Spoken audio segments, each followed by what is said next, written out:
I have spent many hours in these pews, but not attending church.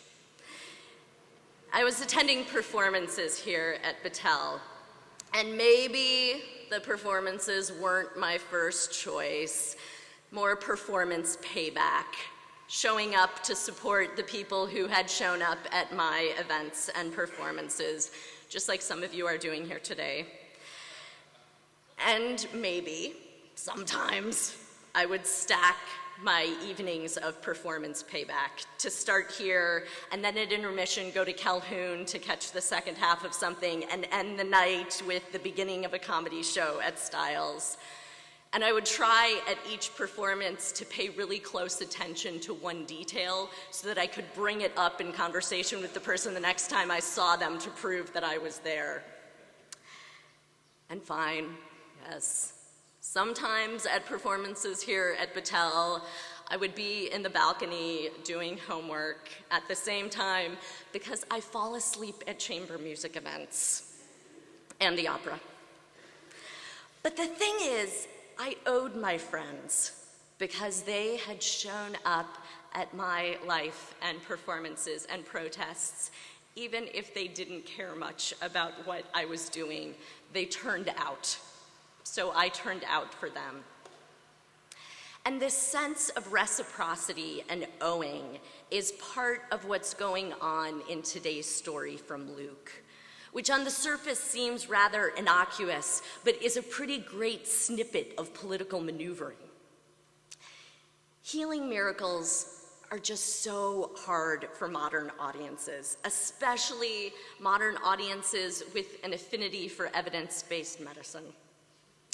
But just go with me on the fact that healing miracles were a thing in the ancient Near East. Or at least it was a thing people told stories about. And any good religious sect had its healing miracle worker. And healing miracles were a thing with value. They almost had their own capital. And if a healing was done by someone outside your sect then owed them. So it was in the best interest of your group to have your healing miracle worker do healings for people outside of your organization now and then so that you could have the upper hand.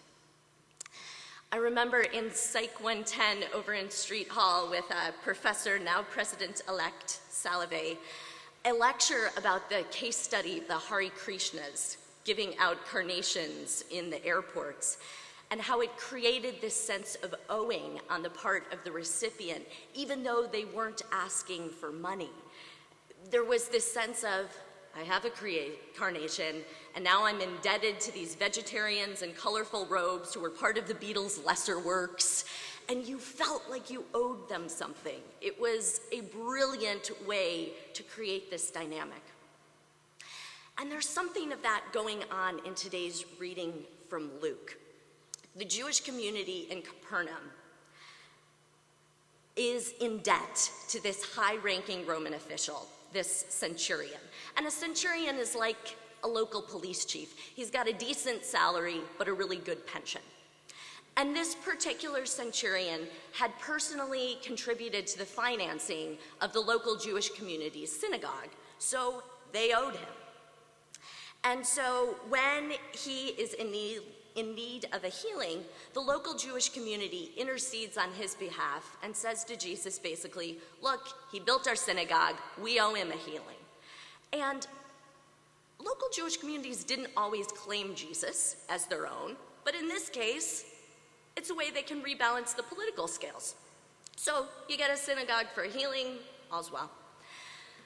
But this is also a story of cashing in on political favor for personal and emotional, and some might say completely irrational reasons. Because the centurion slave is just not any slave. It is a slave who is highly valued, or in other translations, dearly loved. In fact, it is a slave that the centurion cares for so dearly that he is willing to expend the political capital of building a building to have this guy healed. And in the absence of any other details, which we don't get from the text, it is not a shrewd move on the centurion's part. But I think that the centurion is past the point of caring about crafty political moves. Because he has this one line where he's buttering up Jesus by trying to describe them as being both leaders with authority. And he says, I also am a man set under authority with soldiers under me. I say to one, go, and he goes, and another, come, and he comes, and to my slave, do this, and he does it. And when I read that line, I hear it with an ellipsis, with a voice crack. I have all of these soldiers and slaves under me, and when I say jump, they say how high. But this situation of someone I care for being sick, this I cannot dictate or innovate my way out of. And maybe you all know something of what it is like to come to the point where your coping mechanisms and brain and power fail you. And you are willing to pay anyone, even someone from the outside, to make it go away. For some of us, it was coming here for the first time, and for some of us, the first time not being the best, no matter how hard we tried. Or for some of us, it's coming back to a reunion and possibly not measuring up to some mythical metric we have devised. Or it's an illness, or a job search, or an addiction, or a relationship in crisis, or it is the sheer monotony of another Monday. That is the point when we are willing to go to an outside miracle healer.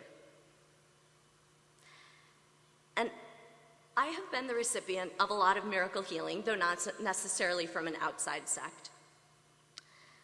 I'm exceedingly proud to have earned a degree from Yale.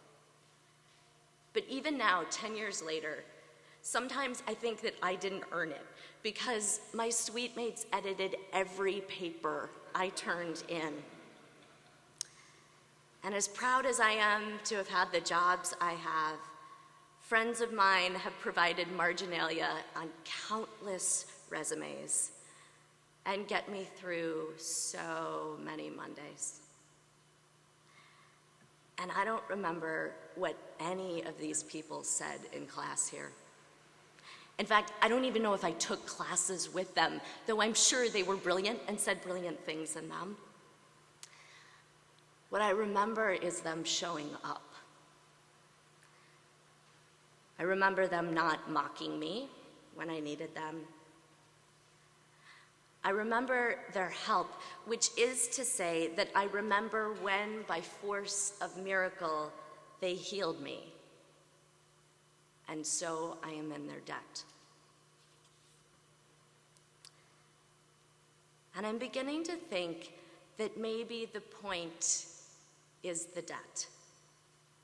Maybe the point is not to innovate out of needing one another and settling our debts, much less maintaining the upper hand. Kierkegaard has this great passage in Works of Love where he talks about how in the life of love and community, we are constantly in debt to one another, because to love is to stay in debt. It's the floating $20 bill between friends. And of course, there are overly needy people and moments and opportunities where you set up boundaries and da-da-da. But mostly, we are always paying forward and backward and side to side in human relationships in some crazy debt web. The sequestration would have a field day with what we do. And it's not just that we can't get out of being bound to and reliant on one another. But it's also that by allowing others to heal us, the other person gets to participate in the life of God. And I forget that part. By using our gifts, maybe gifts honed here, we get to help one another and to do healing miracles that make us part of being Christ in the world, which is so ennobling and so honoring to the lives that we live. And sometimes we need to be reminded that we have been miracle healers. So as you go from this place back to your weeks and lives, I invite you to think about who has been a miracle healer for you. What manager took the time to invest in you? Who practiced with you? Who didn't laugh at your question? Who showed up and then came back the next day? And I invite you to thank them with as much specificity as you can muster. I invite you to tell them these things of how they were Christ to you, because their lives are made up by Mondays also. And yes, Sartre, hell is other people, but so is heaven. And in this life, we do not pay off our debts. But some days, we get to do some miracles.